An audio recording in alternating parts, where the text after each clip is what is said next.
I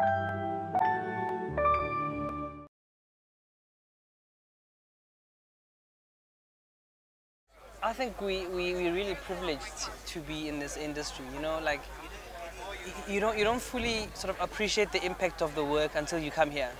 I think it's very easy to get caught up in the day-to-day, responding to briefs, trying to think into the medium and long term, but it's really difficult when you're running an agency and you want to make money, you want to retain your best people. But to kind of take a break for a week and just get a helicopter view of what drives the sort of ad industry, what kind of motivates people to do what they do, I think is an incredible sort of privilege. And I think what struck me over the last 3 days is that the best work is purpose driven. You know, it's not just about the sake of ideas and to see who's more creative than the other.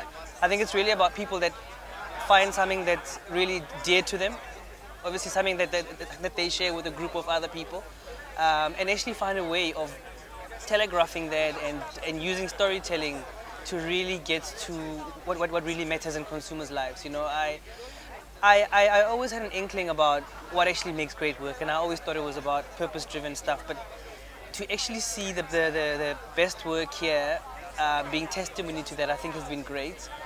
And you just walk around and you see people from like all walks of life and all parts of the world, and you realize that what actually unites us is far greater than what actually separates or divides us. You know, it doesn't matter where you come from. I just think if you obsess on people and what drives people, that's really how you resonate with people.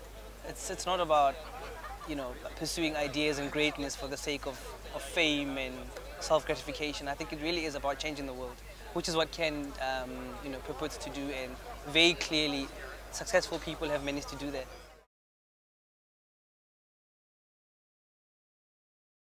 You know, we've done really well, and I think we've put in the right building blocks in place. This 6.5 that matters is really important, because it's about cutting to the chase and getting to what sort of really drives consumers and gives them goosebumps. And I think focusing on ideas that matter is quite a nice segue into what really is important, as opposed to how do we drive brands in the short term and drive volume growth for our clients. It's a very important metric, but I think if you're trying to build sustainable long-term success, you really have to kind of get to the heart of it. And I think this insight culture that we're trying to create as a movement within Draft is really important. But also the sort of second part to that is just this effectiveness environment where we constantly learning from what works and feeding it back into how we actually approach new briefs. So insights and effectiveness, I think if you're consistent and relentless on that journey, you will see results.